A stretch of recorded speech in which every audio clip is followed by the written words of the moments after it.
If you model North American railroads, you more than likely model more freight than passenger service.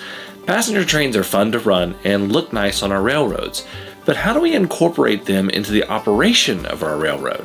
Today, I'm going to give you some simple ways to add realistic passenger service on your model railroad. Welcome to Jimmy's Trainworks. Let's get started.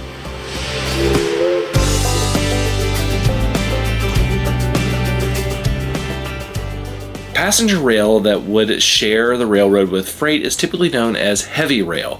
This doesn't denote weight, but rather the usage of the track in question, and it also means more regulations.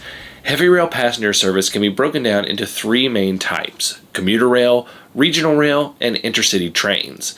Let's start with commuter rail. If you are looking to add some serious passenger operations to your layout, commuter rail is going to be the way to go. Commuter rail is designed to get people from where they live to where they work. It will have the most stations of the three types and will have the highest frequency of trains.